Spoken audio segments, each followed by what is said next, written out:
When we started when we came up with the idea of the President's Climate Commitment, there were 3 budding organizations that were coming together to try to make this happen. I had been involved with Sherry Tan, who's here he's the Chief Financial Officer at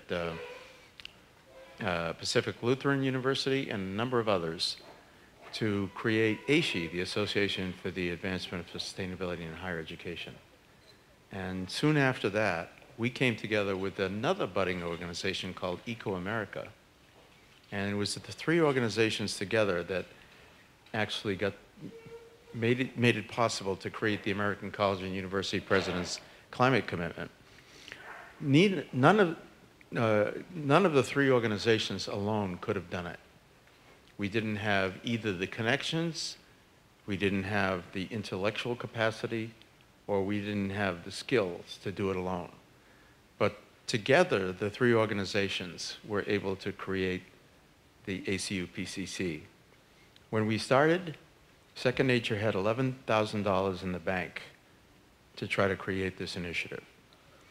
Eco-America didn't have much more, but it was doing a little better than I think we were. And ACUPCC wasn't much better off either. And yet here we are today, with 677 colleges and universities that have stepped up. So I want to recognize, some of the people here that were here at the beginning to make this happen. And we have a couple of members of the board of directors of ACUPCC that are also on the steering committee of the President's Climate Commitment, and that is Rose Johnson from Haywood Community College. Rose, stand up, please. Jackie Johnson, president of University of Minnesota Morris. And Sherry Tan, where is she? Where's Sherry?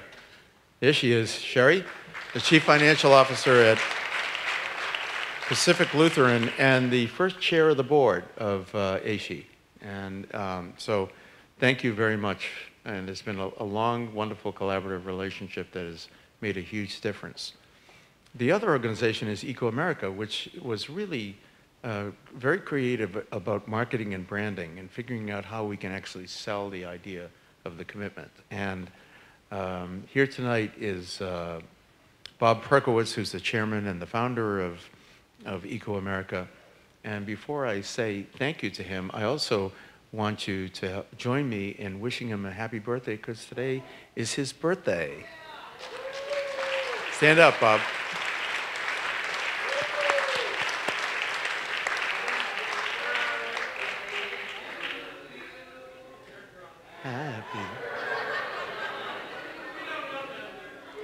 Happy birthday, dear Robert.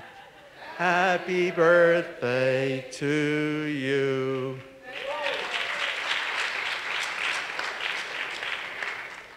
And the idea of the really great marketing materials that we put together and the way in which we tried to develop the campaign all came from Bob and Eco-America, and that was really terrific. And now I hope you're pleased with the 5-year report that we produced, because it's really in the spirit of the kind of things that you always try to get us to think about doing. So thank you very much, and thanks for being here. Some other thank yous, some other recognitions that I want to make. First of all, I'd like to ask one thing I should explain to everybody is that the President's Climate Commitment is an initiative of presidents. Second Nature is the primary supporting organization. We're the 501c3 organization for the President's Climate Commitment. But it is a commitment of presidents. And we have a steering committee of presidents that are actually providing the policy guidance and the direction for the initiative. And we've been blessed to have terrific members of the steering committee in the past. Our first chair was Michael Crow from Arizona State University. And we have a number of our steering committee members are here, and I want to acknowledge first the chair of the President's Climate Commitment, and that is Tim White, who's the Chancellor of the University of California, Riverside.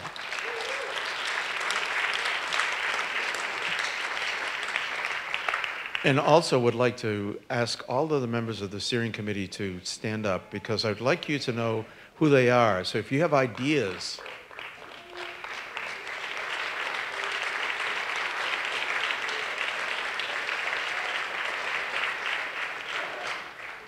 if you have any ideas about the direction that you'd like to see the initiative go in, I think it would be great to talk to them. I would also like to recognize my board of directors, Second Nature, which allows us to actually do the work that we're doing here for the President's climate commitment. And it starts with the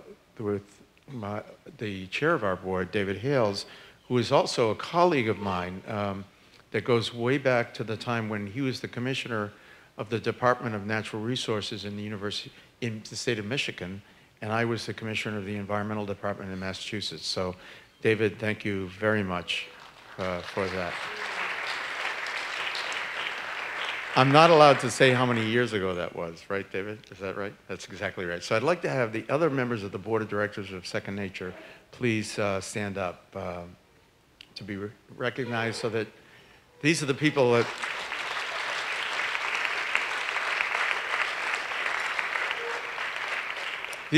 that help guide Second Nature and to keep me in line to make sure that I'm doing the right thing and the staff is moving in the right direction. One of the things that we are blessed to have started, started with a discussion that Bob Perkowitz and I had many years ago when we started the President's Climate Commitment, was to see if we can enlist some corporate partners in the whole initiative. And why did we want to do that? Well, there are a couple of reasons. Of course, one reason was to obtain some financial support for the initiative.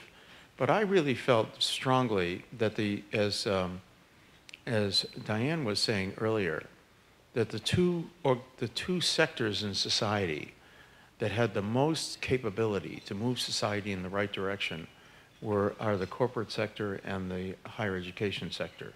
Of course, I'm a big believer in government and the role of government. And in fact, what propelled me to do the work I do is a combination of growing up in an area where I couldn't go swimming in Boston Harbor because it was too polluted. And also, I really followed the idea that John Kennedy gave us, that one of the highest callings in life was to be a public servant.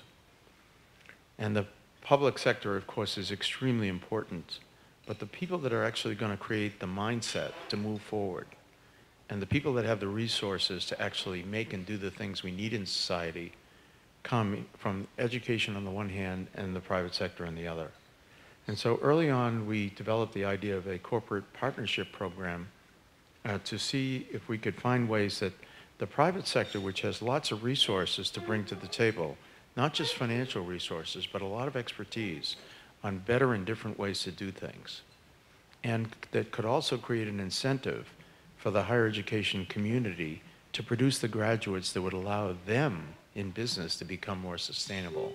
If we could create that kind of partnership, it would make a huge difference. And so we have developed a corporate sponsorship program, and many of our corporate sponsors are here today. But I want to tell you about before I acknowledge them, about the rich discussion we had today between 25 college and university presidents that are on the steering committee and the corporate partners about ways that we could work together that would utilize the expertise of the private sector without infringing on any of the rights or responsibilities of the people in the higher education sector, to really figure out how to produce the graduates we need, the research that we need, and also to actually help the schools advance their climate action and sustainability programs as quickly as possible. And that was a very rich discussion, and I think we have developed it was a watershed today from my perspective in the way in which we are going to be working together for the future, and it's very exciting. So I want to say thank you to our corporate sponsors. First to our platinum sponsors, Lockheed Martin, Tom Grumley and Sean Patton are here.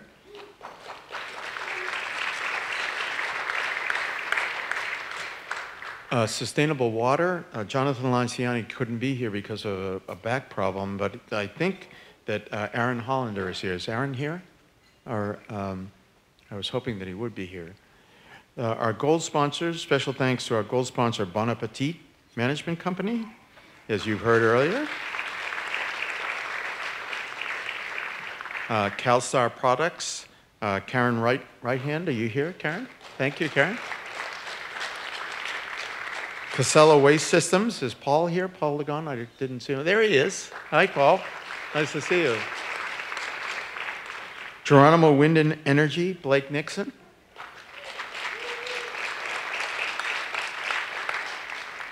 Honeywell, Kent Anson, and Doniesa Kowalski.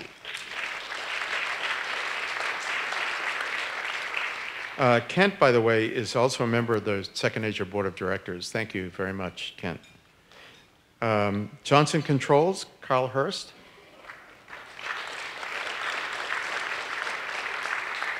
Siemens, and someone that's always been such an active participant with us, Steve Hoiberg. Steve, you here?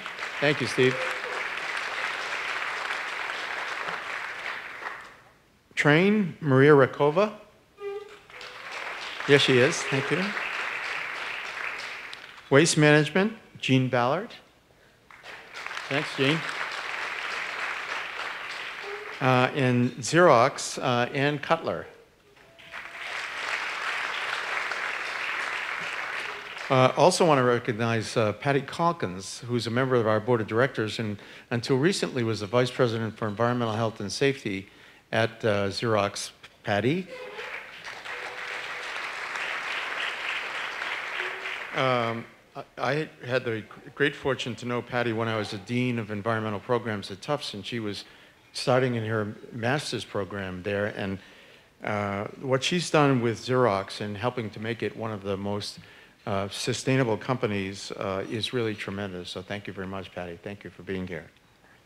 And thanks to our silver sponsors, Amoresco, Aramark, Carbon Nation, Energy Systems Group, Haley and Aldrich, Bill Johnson, a member of our board of directors, Pepco Energy Services, Schneider Electric, the American Meteorological Society, ASI Campus Laundry Solutions, Con Edison Solutions, Greener U, Patagonia Sur, ProFlowers Flower Delivery, Staples Advantage, and of course, another special thanks to Neil Kerwin and American University for hosting this event. So thank you very, very much.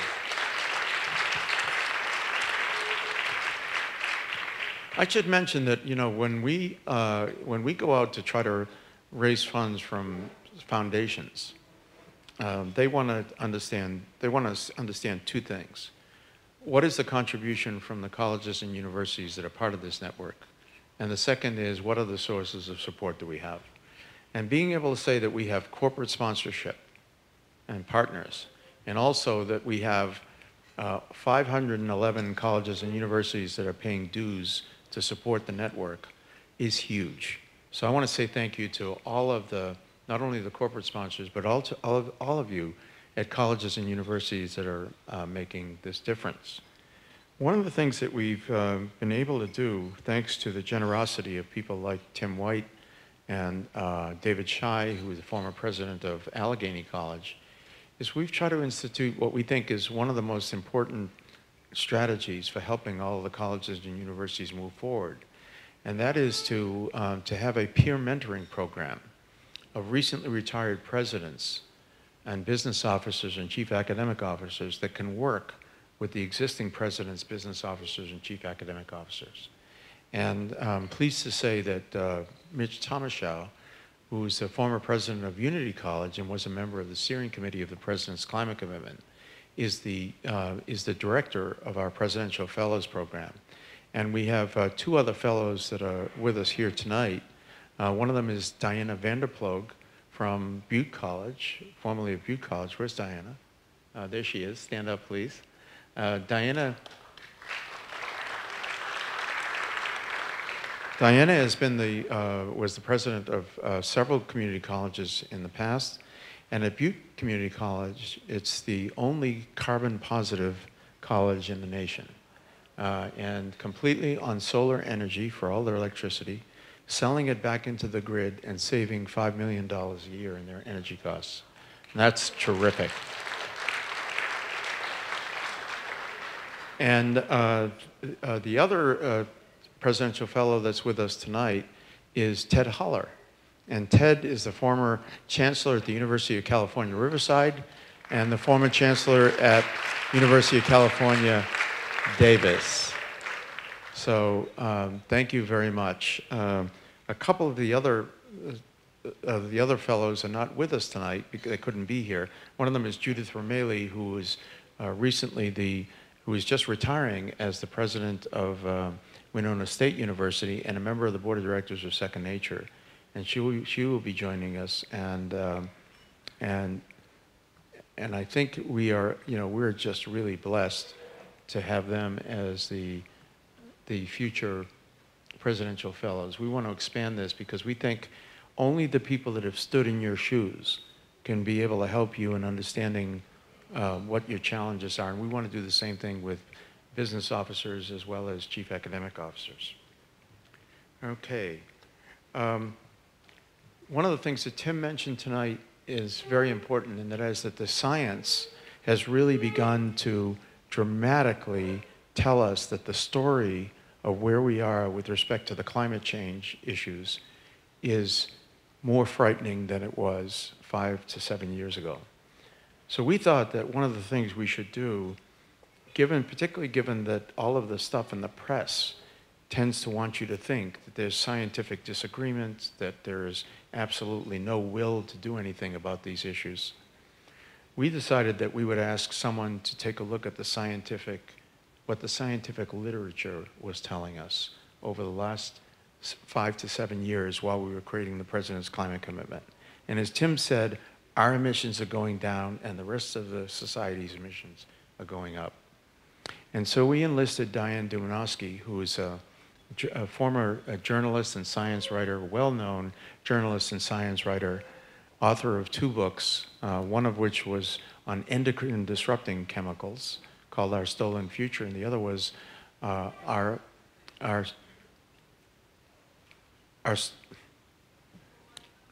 I'm sorry, I'm just losing it. I helped her review several of the chapters of the book. Diane, help me, I'm stumbling. Oh yes, The End of the Long Summer. And how could I forget that? Because what she told us in that book is that we are living in a time of an unusual time of climate grace. The long summer that allowed us to become from the hunter-gatherer society to make it possible for agriculture and the development of the human society.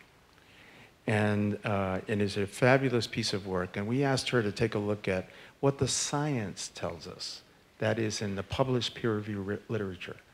And she put together a short piece, which is in your packet, that tells you about where we are. And the challenges are that it's moving faster, and it's faster and nastier than we expected 7 years ago.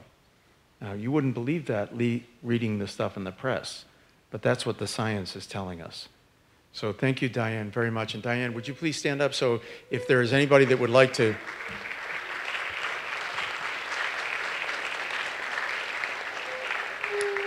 You know, if I was going to have a gaffe with anybody else, it wouldn't be with my oldest and dearest friend, Diane Dumanowski. But what can I tell you? Craft disease, can't remember a foolish thing.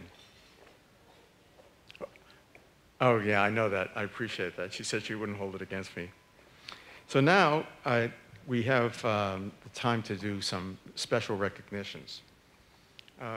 We've decided to create a Visionary Leadership Award for one of my greatest mentors in life, Raymond C. Anderson, the founder and the chairman, recently the chairman of Interface Global Corporation, the world's largest modular carpet manufacturer. So you would say, well, if we're here at an education conference, why are we giving an award to someone who is a captain of industry? And the reason for that is very simple. If there's anybody that taught us all about what the power of business is to really be a creative force in society for good, it's Ray Anderson. And I get to meet him, you know, and if you, you know, he showed against all odds and often cynicism from others in business and in business schools that it was not only possible, but profitable, essential, moral, and sustainable to run a business that mimics nature in every way it operates. He was a fierce competitor and a great believer in the power of business with the right leadership, ethics, and incentives to move society in a just and sustainable direction. The interface story of deep transformation from a plunderer of the earth to the goal of being a restorative force for the benefit of all current and future humans is one of the most widely used case studies in business schools across the country and an inspiration for hundreds of businesses. I met him in the mid-1990s when I was part of a group of national leaders that formed the Natural Step US.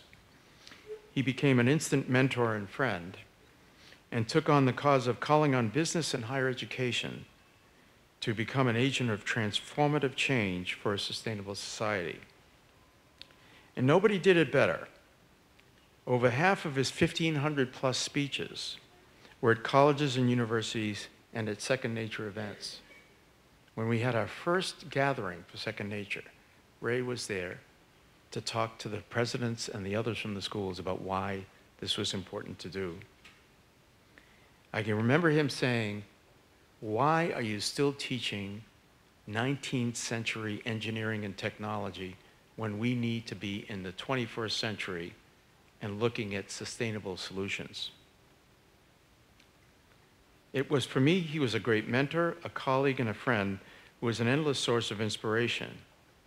His clarity of purpose, strength of character, and his dogged pursuit of a dream for a better society, leading through example, was a major force in helping Second Nature stay the course through very challenging times and for creating the President's climate commitment.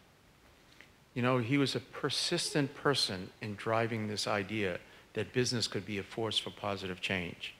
And he helped me stay the course during times when it was really difficult to keep Second Nature going. Why? Because while we were behind what society needed, we were ahead of what society was willing to fund and what colleges and universities were willing to do. But it was his inspiration that kept me going and kept us going. I can honestly say that we would not have the ACUPCC if it weren't for his vision, influence, and support. And the most fitting tribute to his life would be for higher education to make Ray's vision and values become second nature for all of its graduates. He taught me two really important things. And one of them was, people want to ask about the question of what is the business case for sustainability? And he would ask is, what's the sustainability case for business? And he taught me something else, and that was, he said, you know, the purpose of business is not to make a profit. The purpose of business is to provide a service to society. It needs to make a profit to exist, but its primary purpose is to produce the products and services that we need or that we desire to have. And so I couldn't think of a more fitting thing than to, since our good friend Ray and my mentor passed away in the second half of 2011, to give a posthumous award to Ray Anderson. And here to accept the award is his daughter and one of the leaders of the Ray C. Anderson Foundation, Lanier.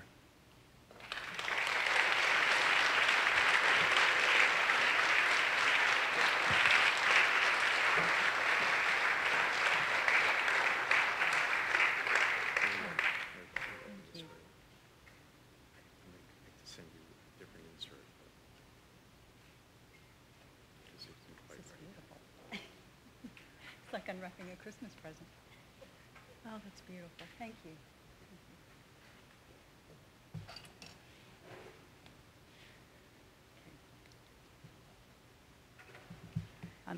Tony, thank you so much. And I would like to offer a special word of thanks to Tim White and David Hales, Neil Kerwin, and Tony for his tireless efforts at Second Nature. and to the committee that chose my dad as the recipient of this year's award. He would have been very proud to stand here before this group of dedicated university and college presidents to accept this award, and I am so honored to accept it on his behalf. Those of you who knew my father knew he was a lifelong learner, and he would have been especially pleased to be recognized by a group of fellow learners. And I understand, and I have heard it confirmed tonight, that he had quite a history with the ACUPCC. Present at the organizing meeting in October 2006, he spoke at several Second Nature events, including this summit in 2008. And I'm very pleased to share the stage tonight with Diane Dillon Ridgely, longtime friend and one of my dad's strongest cheerleaders. My father was an industrialist, an engineer, a visionary who received his education and training at Georgia Tech in the early 50s. That training taught him to always look for a better way to do things. In 1973, he took his experience in the textile industry and started his own company, now known as Interface, to make a better carpet for the emerging open office systems. His venture was successful beyond anyone's wildest dreams. And then in 1994, at the age of 60, when most other successful businessmen would have been contemplating their retirement, Ray Anderson embarked on another mission to make his carpet a better way, one that respected the finite resources of the earth. He charged his employees with a mission to transform Interface into a completely sustainable enterprise that would eliminate any negative impact it might have on the environment by the year 2020. But Ray Anderson's vision reached far beyond his one sustainable company. He had a dream that other companies, businesses, governments, and schools would join him in the quest to make their enterprises completely sustainable as well, knowing that only by working together can we create a sustainable society. Unfortunately, my father did not live to see his dream of that sustainable society become reality, but he was so encouraged when thought leaders like American college and university presidents shared his vision and made the commitment to change. Like you, Ray Anderson was driven by the desire to make certain that this planet would be able to provide for future generations. As presidents of some of the leading colleges and universities in this country, you are in a unique position to be with the future generation every day as you walk your campuses. When I look around this room and observe the collective brain power assembled here, I am encouraged that you will empower your faculties, students, employees to make the changes necessary to ensure that the generations to follow will inherit a clean and safe planet. Thank you for making that commitment and for honoring my father tonight for the commitment he made 18 years ago. My dad referred to the future generations as tomorrow's child, borrowing the term from a poem that was written by one of his employees, first one to really understand what it was he was trying to do in the 1990s. It was written after a Tuesday morning meeting, and my dad often closed his speeches with this poem. Many of you have probably heard it, but if you'll indulge me, I'd like to share it with you one more time. It's called Tomorrow's Child.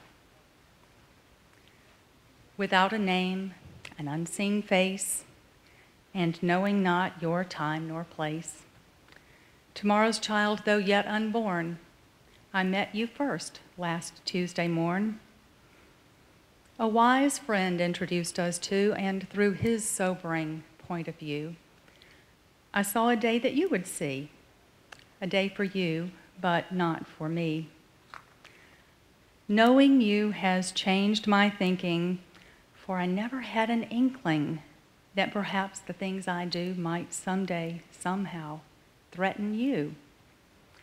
Tomorrow's child, my daughter's son, I'm afraid I've just begun to think of you and of your good, though always having known I should. Begin I will to weigh the cost of what I squander, what is lost, unless I should forget that you will someday come to live here too. Thank you.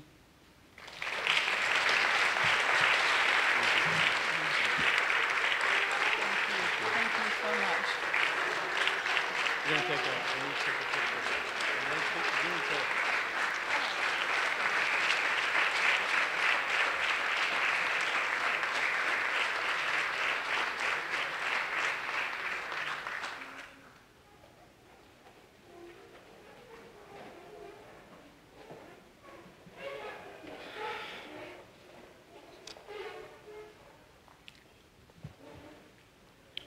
Thank you, Marianne, for those really wonderful remarks.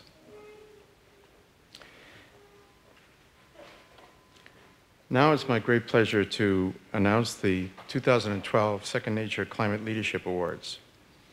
The third annual Second Nature Climate Leadership Awards featured the most competitive round of awards to date, with over 60 schools from across the PCC network submitting nominations to be recognized for their climate leadership. The nominees were judged based on their innovation in climate adaptation strategies, climate action planning and implementation, successful and innovative financing mechanisms, and the ability of the institution to create meaningful learning experiences for all the students in sustainability education.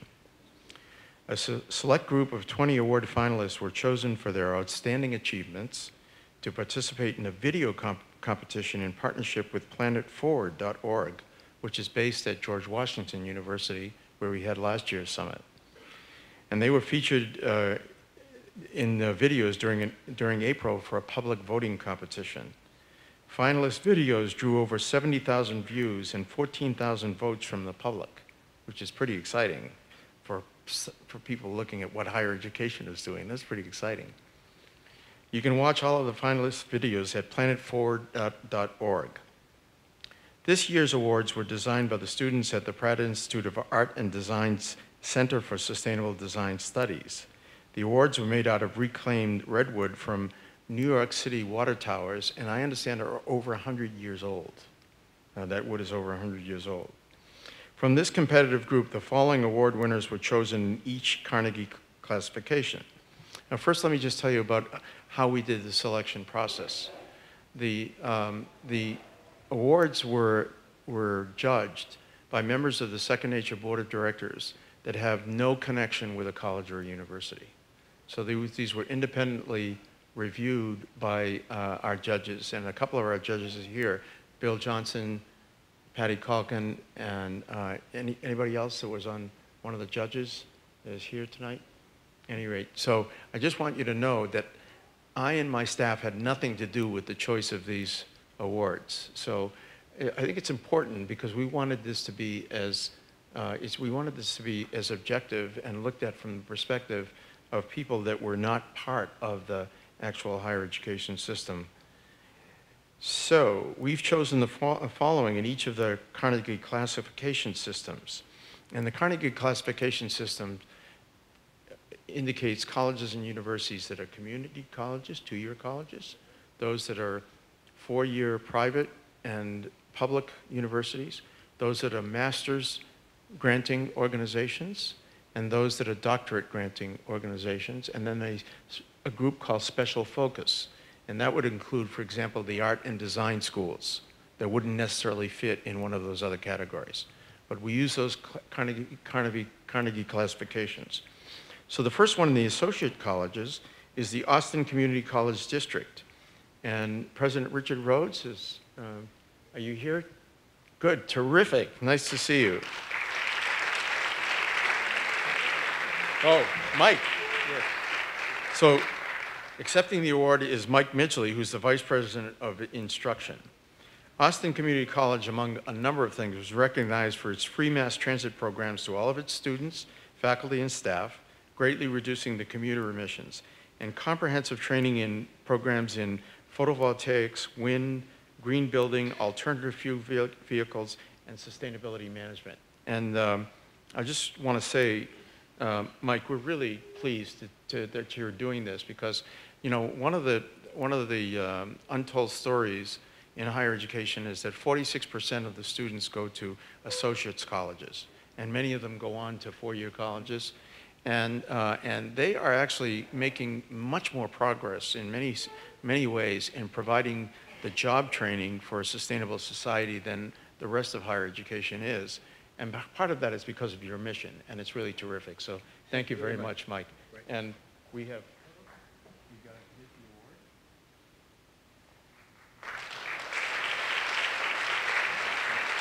Thank you very much. A second in that category is Haywood Community College. And our good friend, President Rose Johnson from Haywood Community College in North Carolina, a member of the ACUPCC board and a member of the steering committee of the President's Climate Commitment.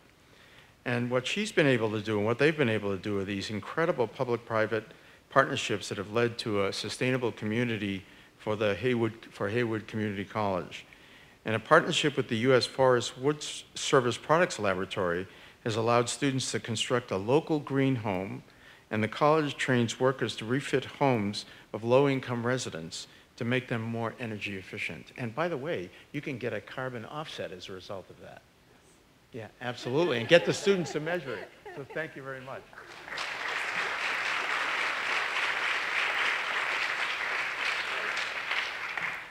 That, by the way, is a very good legitimate carbon offset, because what you're doing is you're creating a social good and helping the community and an area which would never be regulated, and you're actually reducing some of the impacts of the things that you can't control on your campuses. At the Baccalaureate College, Allegheny College in Pennsylvania, and accepting the award is President Jim Mullen. With Allegheny has been a terrific sponsor of the President's Climate Commitment right from the beginning. It was the number 14 signatory, the 14th signatory institution. And Richard Cook, the former president, is a member of the board of directors of Second Nature. Jim and Allegheny have just done some incredible things, and I can't say enough about them and about your whole community, Jim, because Dave McAnally, your chief financial officer, has done a fabulous job working with us and NACUBO on financing strategies and creative ways to think about ways that we can actually promote energy efficiency and greenhouse gas reductions. And they have an aggressive goal of reaching climate neutrality in just 8 years by 2020. And they've been able to integrate sustainability principles into the budget planning, the operations, into job descriptions, purchasing and contract policies, and the campus strategic plan. I mean, it's like if you want to look at a four-year private college that's really done it and thought about it in a holistic way, Allegheny is it. And I have one thing that I have to say is that one of the reasons I told you that the objective of the way in which Allegheny was chosen was really important to me, because I actually received an honorary degree from Allegheny College in 2009, and I didn't want anybody to think, including my good friend here, Jim, that it had anything to do with the fact that they had the stupidity of giving me an honorary degree. So, Jim, thanks very much.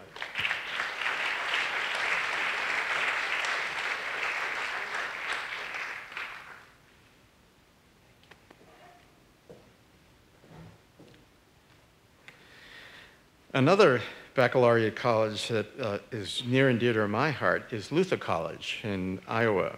And accepting the award is Rick Torgerson. This is very special to me that the committee chose Luther. Luther is committed to reducing the greenhouse gas emissions by 50% by the year 2014, 2015. 50%. And has completed an installation of a 1.6 megawatt wind turbine producing a third of the college's energy. The college's mission statement says, Luther is a place of intersection, founded where river, woodland, and prairie meet, where we practice joyful stewardship of the resources that surround us. Rick has been a member of the steering committee of the President's Climate Commitment, and he's really epitomized what we ask our steering committee members to do. And he has led the effort that you'll hear about tomorrow to create working with the provosts of a number of colleges and universities to develop a 5-year strategy for how we're going to transform the educational experience so that sustainability in the way Ray thought about it, Marianne, would be second nature. And so he's been really terrific, and I can't think of a better way for us to honor Luther than to say thank you very much and to tell you that what you're doing is really just exactly what we want to see everybody do. Thank you.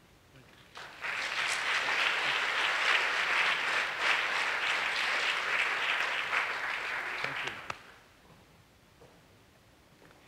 At the Master's College and University level, we have University of Central Missouri, and accepting the award is President Charles Ambrose. Thank you very much.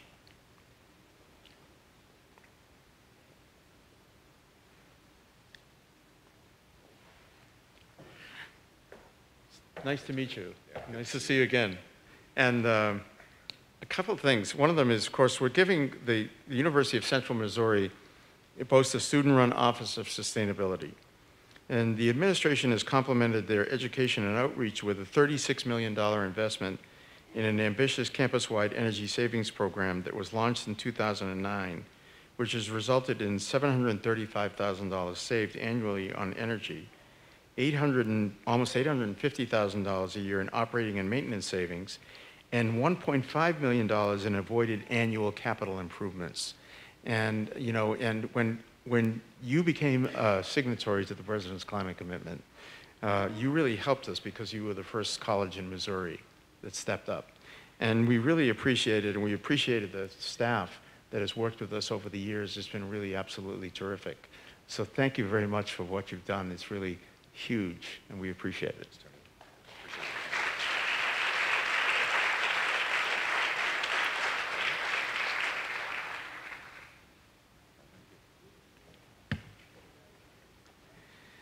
In the doctoral granting university category, oh, well, what did I do? I have another in the master's family. Did I lose a card, or did I get it? What have I got? Oh, I'm losing my alleged mind. Remember what I said about Craft disease earlier? C-R-A-F-T? Can't remember a foolish thing. The good news is it's not terminal. The bad news is it's interminable, progressive, and it may be contagious.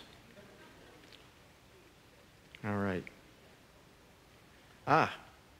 Florida Gulf Coast University. President Wilson Bradshaw. Is Wilson here? No? Not with us tonight? Well, I'm sorry that he's not. Florida Gulf Coast University has a deep commitment to sustainability education.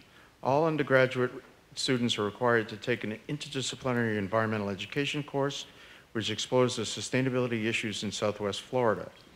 And the FGCU Center for Environmental and Sustainability Education was opened in 2004, just 7 years after the institution was founded. And by the way, several of my colleagues that I known very well for a number of years were involved in the development of that whole effort at Florida Gulf Coast. And I'm really pleased that we were able to give them an award. In the doctorate granting university category is Arizona State University. And President Michael Crow, who has been a real innovator, was the first chair of the President's Climate Commitment. He couldn't be with us tonight because he's on international travel that's very important for family reasons as well as professional reasons. And accepting the award is Executive Vice President, Treasurer, and CFO Morgan Olson, who, by the way, has been a terrific participant in NACUBO's Sustainability Advisory Panel and working with us on the financing policy issues that we'll be talking about tomorrow. Arizona State University could be recognized for a number of things, but tonight we're recognizing them for a truly solar campus, generating nearly 17 megawatts of energy from building rooftops, parking garages, and the Power Parasol, a 24-foot-high platform that spans more than 5 acres. Its Global Institute of Sustainability was the first Global Institute of Sustainability and is leading this ASU Sustainability initiatives and started the first bachelor's, master's, and PhD programs in sustainability science. And I can't say enough about what Arizona State has done for this whole movement and the whole climate commitment. And so, Morgan, thank you very much for being here to accept this. And please give my greatest and warmest regards to Michael Crow. Thanks, Dave.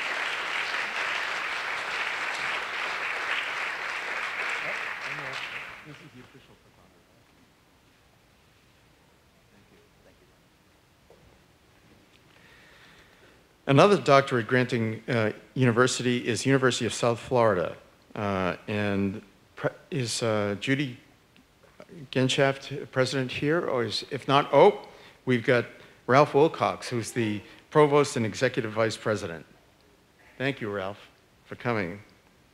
What do extracting energy from human waste, composting with kids, and beekeeping all have in common? They are strategies used by the students at the University of South Florida's School of Global Sustainability to turn the campus into a living laboratory. The students have also committed to $1 million Student Green Energy Fund to tackle projects on climate and sustainability. And by the way, the idea of green energy revolving funds is a really smart way of thinking about investing the resources that colleges and universities have for an ongoing source of financing energy efficiency and renewable energy retrofits. So there are a number of other things that I know you're doing at the University of South Florida, but I want to just thank you for what you're doing, and we really greatly appreciate it.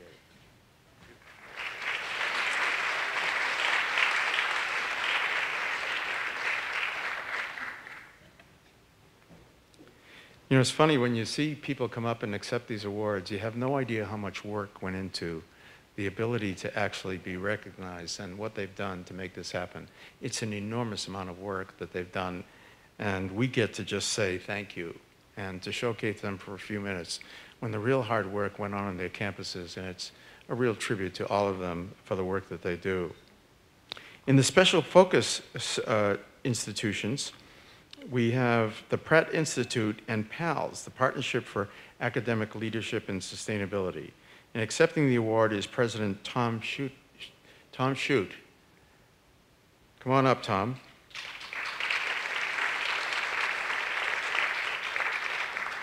And also in attendance is Deb Johnson, who's the Executive Director of the Center for Sustainable Design Studies, and whose students are the ones that actually produce the awards. There you go.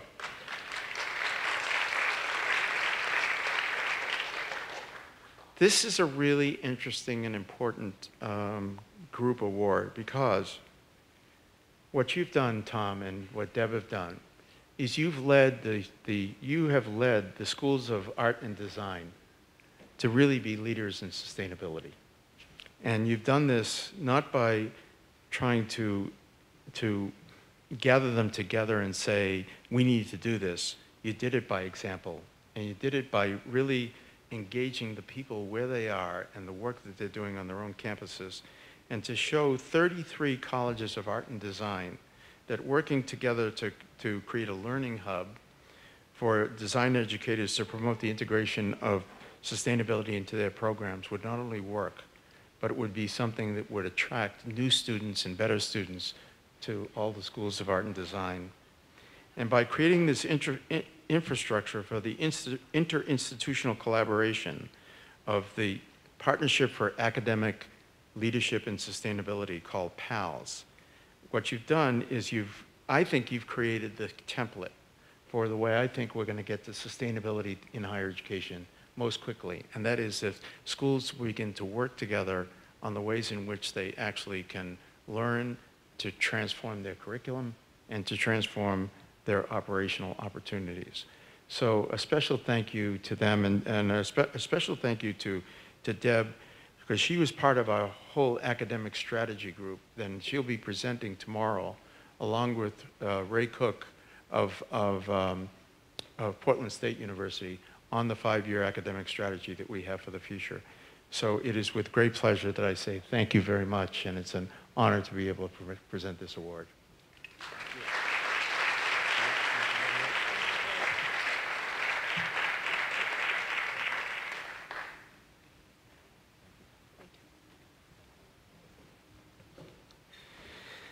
And the final special focus institution award is to the University of California System, President Mark Yudof. Now, the University of California System has 10 campuses. And in attendance tonight are Tim White, Chancellor of the University of California, Riverside, Wendell Brazzi, the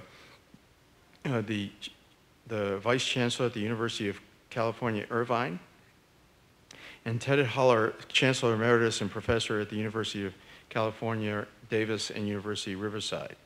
And a lot of the credit goes to our good friend here, Wendell Brazzi, who has been the real champion among the 10 institutions of the University of California System in leading them on energy efficiency and sustainability goals that are just absolutely amazing.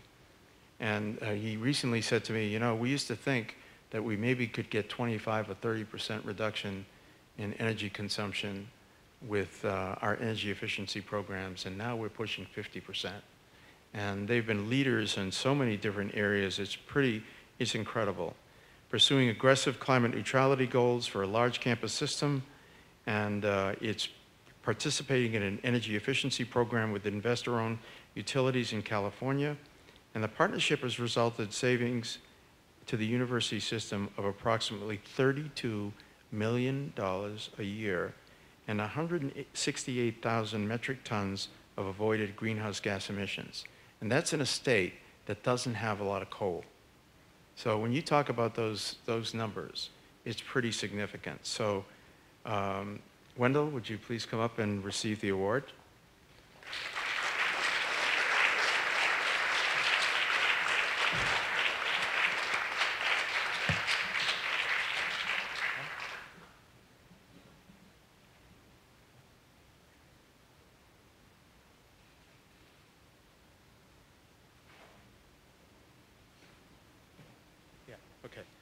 Okay, so we are almost done.